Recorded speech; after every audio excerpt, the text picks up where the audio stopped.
नमस्कार दोस्तों, स्वागत है आप सभी का एक बार फिर से। जी हां, आपको बता दें कि लॉकडाउन से जुड़ी हुई कुछ बेहद और अहम खबरें निकल कर आ रही हैं। जानेंगे एक एक करके विस्तार से, लेकिन इससे पहले अगर आप भी चाहते हैं कि पूरी दुनिया में फैले महामारी और साथ ही साथ आपकी परेशानी भी जल्द से जल्द खत्म हो, तो इस वीडियो को अंत तक जरूर देखिएगा। और अगर आपने अभी तक इस चैनल को सब्सक्राइब नहीं किया है तो सब्सक्राइब जरूर कर लें और वीडियो को लाइक और शेयर भी जरूर कर दें। दोस्तों, खबरों का सिलसिला शुरू करने से पहले आपको बता दें कि महामारी का कहर दिन ब दिन बढ़ने के कारण सरकार की तरफ से कुछ कड़े कानून और कुछ रियायतें दी गई हैं, जिन्हें जानना आपके लिए बेहद जरूरी है। इसलिए आपसे अनुरोध है कि खबरों में अंत तक जरूर बने रहिएगा। तो खबरों का सिलसिला शुरू करते हुए बढ़ते हैं पहली बड़ी खबर की ओर।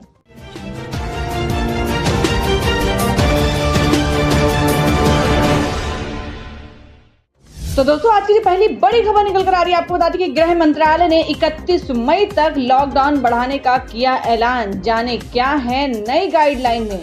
जी हां, आपको बता दें कि कंटेनमेंट जोन को छोड़कर पूरे देश में आर्थिक गतिविधियों को मिली इजाजत है। जी हम बात कर रहे हैं कि कोरोना को फैलने से रोकने के लिए केंद्र सरकार ने लॉकडाउन को 31 मई तक बढ़ा दिया है। लॉकडाउन 4 में कंटेनमेंट जोन को छोड़कर बाकी इलाके सभी तरह की आर्थिक गतिविधियों की इजाजत दे दी गई है, लेकिन mall, cinema hall, restaurant, hotel, metro rail और हवाई सेवाओं पर प्रतिबंध पहले की ही तरह जारी रहेगा। इस बार रेड, ऑरेंज और ग्रीन जोन की परिभाषा तो वही रहेगी, लेकिन इसके तहत आने वाले इलाकों को तय करने की जिम्मेदारी राज्यों पर सौंप दी गई है। लॉकडाउन 4 के लिए जारी गाइडलाइंस में गृह मंत्रालय में पूरी तरह साफ कर दिया है कि विशेष रूप से प्रतिबंधित गतिविधियों को छोड़कर अन्य सारी गतिविधियों की पूरी तरह से छूट होगी, लेकिन कंटेनमेंट जोन में जरूरी सेवाओं को छोड़कर किसी भी गतिविधि की इजाजत नहीं होगी। वैसे कंटेनमेंट जोन के बाहर भी राज्य सरकारें चाहे तो जमीनी परिस्थितियों के आकलन के आधार पर कुछ अन्य गतिविधियों पर रोक लगा सकती हैं। गृह मंत्रालय ने साफ कर दिया है कि लॉकडाउन 4 के दौरान शाम 7 बजे से सुबह 7 बजे तक कर्फ्यू जारी रहेगा और इस बीच जरूरी सेवाओं के अलावा किसी को बाहर निकलने की अनुमति नहीं होगी। मेट्रो, हवाई जहाज और रेल पहले की तरह ही नहीं चलेंगी, लेकिन प्रवासी मजदूरों और अन्य फंसे लोगों को एक से दूसरी जगह पहुंचाने के लिए विशेष ट्रेन और हवाई सेवाएं जारी रहेंगी। वहीं इस दौरान स्कूल, कॉलेज व अन्य शैक्षिक संस्थान, होटल, रेस्टोरेंट, बार, सिनेमा हॉल, मॉल आदि बंद रहेंगे।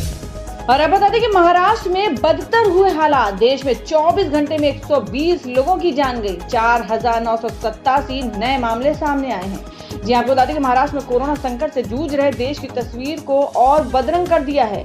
राज्य में रोजाना संक्रमण के बढ़ते मामले ने चिंता बढ़ा दी है। रविवार को राज्य में रिकॉर्ड 2,347 नए मामले मिले हैं और 63 लोगों की जान गई है।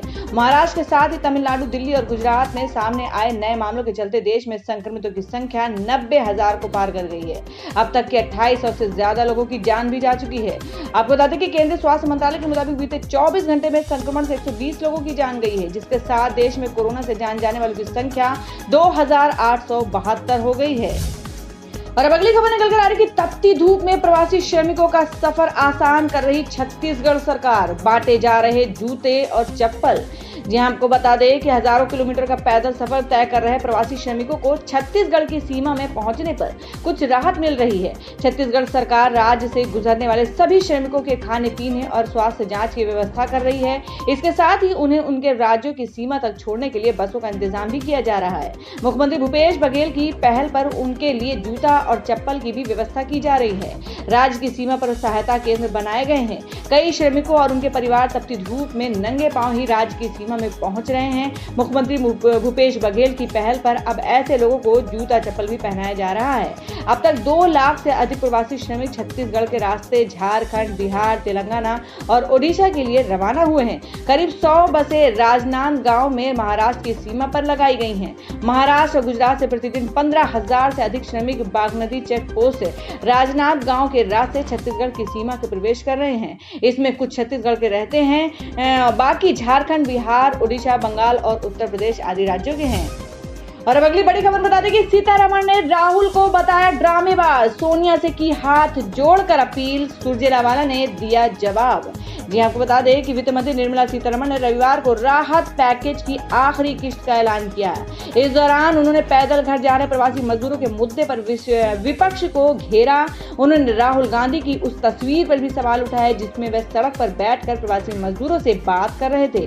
उन्होंने राहुल गांधी पर निशाना साधते हुए कहा कि मजदूरों के साथ बैठकर उनसे बात करके उनका समय बर्बाद किया। उन्हें मजदूरों के साथ सामान उठाकर उनके साथ पैदल जाना चाहिए था जिससे उनकी मदद होती। सड़क किनारे बैठकर बातें करने से केवल मजदूरों का वक्त बर्बाद किया है। बता दें कि कांग्रेस के पूर्व अध्यक्ष राहुल गांधी ने शनिवार को दिल्ली में प्रवासी श्रमिकों से मुलाकात करके उनकी स्थिति के बारे में जानकारी ली थी। वहीं कांग्रेस प्रवक्ता रणदीप सुरजेवाला ने वित्त मंत्री पर निशाना साधते हुए कहा कि निर्मला जी, आदरणीय मोदी जी, क्या मजदूर की बेबसी आपको ड्रामेबाजी लगती है? देश के मजदूरों, श्रमिकों और कामगारों का अपमान मत कीजिए। राहुल जी मजदूरों का दर्द बांटने गए थे। अगर दर्द बांटना अपराध है तो हम ये बार बार करेंगे। क्यों गूंगी बहरी सरकार को मजदूरों की पीड़ा और व्यथा से अवगत करवाना अपराध है? अगर यह अपराध है तो कांग्रेस पार्टी यह अपराध बार बार करेगी। वित्त मंत्री निर्मला सीतारमण ने कहा, विपक्षी पार्टियों से कहना चाहती हूं कि प्रवासी मजदूरों के मुद्दे पर हमें मिलकर काम करना होगा। सभी राज्य सरकारों के साथ मिलकर काम कर रहे हैं। हाथ जोड़कर सोनिया गांधी जी से कहती हूं कि हमसे बात करें और प्रवासी मजदूरों के प्रति जिम्मेदारी समझे। तो दोस्तों, आप लोगों को क्या लगता है केंद्र की सरकार को देश के मजदूरों के लिए किस तरीके की मदद करनी चाहिए? आप अपना सुझाव कमेंट बॉक्स में जरूर दें। बढ़ते हैं अगली खबर की ओर। और अब अगली खबर में आपको बता दें कि लॉकडाउन 4 में केंद्र सरकार ने ऑफिस और फैक्ट्री खोलने की दी अनुमति। जानिए क्या है शर्तें। जी हम बात करें कि लॉकडाउन का तीसरा फेज खत्म होने से महज 6 घंटे पहले केंद्र सरकार ने लॉकडाउन को 31 मई तक के लिए बढ़ा दिया है।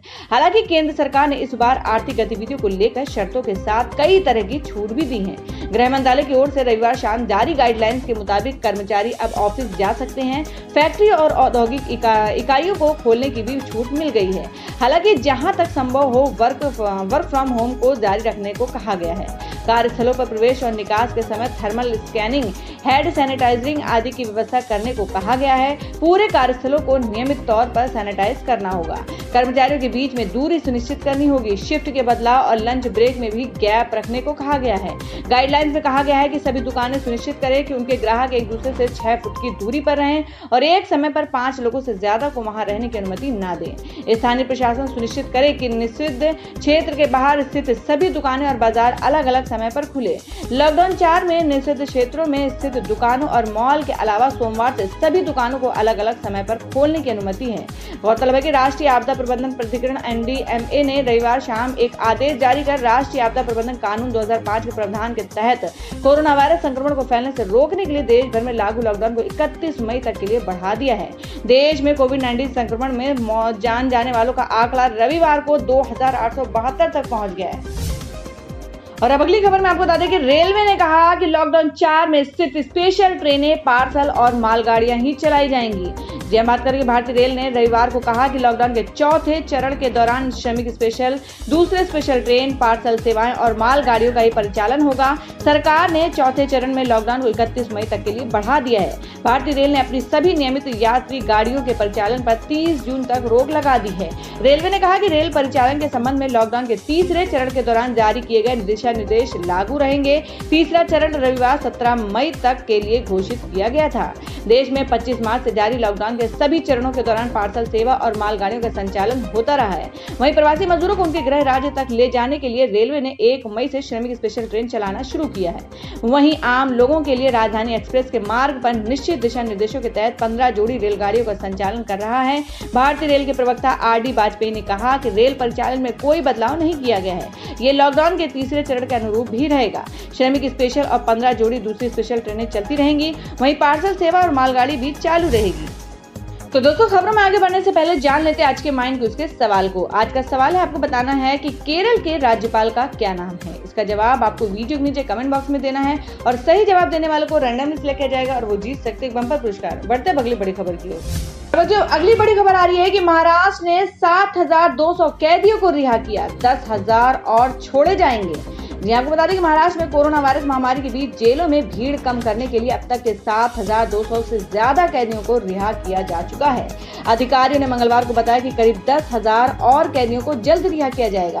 अधिकारी ने बताया कि कोरोना वायरस के कारण जेलों में से भीड़ भाड़ कम करने के लिए राज्य का कारावास विभाग अस्थायी जमानत या पेरोल पर 7,200 से ज्यादा कैदियों को रिहा कर चुका है।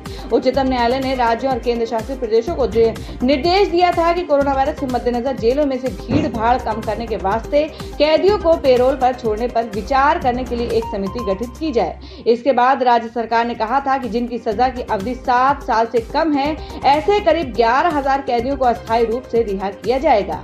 कारावास विभाग के एक अधिकारी ने पीटीआई भाषा से कहा कि लॉकडाउन से पहले राज्य की 60 जेलों में 35,000 से ज्यादा कैदी थे और हमने 7,200 से अधिक कैदियों को अस्थायी रूप से छोड़ दिया है ताकि जेलों में भीड़ कम हो जाए। और अब बता दें कि सीएम नीतीश कुमार ने कहा कि बाहर से आने के इच्छुक सभी प्रवासी मजदूरों को जल्द लाया जाएगा बिहार। सरकार उठा रही है जरूरी कदम। जी आपको बता दें कि बिहार के मुख्यमंत्री नीतीश कुमार ने रविवार को कहा कि राज्य के बाहर फंसे जो भी प्रवासी मजदूर बिहार आने को इच्छुक हैं, उन सभी को बिहार लाया जाएगा। वे परेशान न हो, धैर्य रखें, सुरक्षित रहें। मुख्यमंत्री नीतीश कुमार ने साथ ही कहा कि सरकार पूरी क्षमता से सभी इच्छुक प्रवासी मजदूरों को जल्द से जल्द बिहार लाने के लिए सभी आवश्यक कदम उठा रही है। जदयू के राष्ट्रीय अध्यक्ष सह मुख्यमंत्री नीतीश कुमार ने रविवार को वीडियो कॉन्फ्रेंसिंग के माध्यम से जदयू नेताओं से लोगों को मिलने वाली सरकारी सुविधाओं का फीडबैक लिया। इसमें जदयू अल्पसंख्यक प्रकोष्ठ और युवा जदयू के सभी जिला अध्यक्ष शामिल रहे। उन सभी ने अपने स्तर पर किए जा रहे कार्यों के बारे में मुख्यमंत्री को जानकारी दी। मुख्यमंत्री ने सभी नेताओं को सोशल मीडिया के माध्यम से लोगों को जागरूक करने और सभी को सरकारी योजनाओं का लाभ पहुंचाने में सहायता करने का निर्देश दिया है। सूत्रों के अनुसार मुख्यमंत्री ने सभी नेताओं से पूछा कि लॉकडाउन के दौरान दी जाने वाली सरकारी सुविधाएं आम लोगों तक पहुंच रही हैं या नहीं। उन्होंने ये राज्यों से लौटने वाले बिहारियों के लिए बनाए गए क्वारंटाइन सेंटर और रोजगार की व्यवस्था पर ध्यान देने का निर्देश दिया। वीडियो कॉन्फ्रेंसिंग के दौरान मुख्यमंत्री नीतीश कुमार ने सभी नेताओं से लॉकडाउन में आने वाले परेशानियों और इसमें छूट देने के सुझावों पर भी चर्चा की। उन्होंने कोरोना संक्रमण की स्थिति, क्वारंटाइन सेंटर पर की गई व्यवस्था और मजदूरों के लिए रोजगार की व्यवस्था के बारे में पार्टी नेताओं से जानकारी ली। और अब अगली बड़ी खबर में आपको बता दें कि कुछ घंटों में खतरनाक हो सकता है चक्रवाती तूफान। ओडिशा बंगाल में रेड अलर्ट। जी आपको बता दें कि भारतीय मौसम विभाग ने चेतावनी दी है कि बंगाल की खाड़ी में उठ रहे तूफान अम्फान कई राज्यों के लिए खतरा बन सकता है। आईएमडी ने कहा है कि इस समय देश में वेस्टर्न डिस्टर्बेंस एक्टिव है। इसके कारण जम्मू कश्मीर, हिमाचल प्रदेश, उत्तराखंड, पंजाब, हरियाणा, उत्तरी राजस्थान और पश्चिमी उत्तर प्रदेश में भी मौसम बिगड़ सकता है। बंगाल की दक्षिण पूर्वी खाड़ी से उठा चक्रवाती तूफान अम्फान अगले 12 घंटे में खतरनाक रूप ले सकता है। आईएमडी ने कहा कि दक्षिण पूर्वी बंगाल की खाड़ी में अगले 12 घंटे में चक्रवाती तूफान अम्फान में तेजी से वृद्धि होगी। इसलिए ओडिशा और बंगाल में रेड अलर्ट जारी है।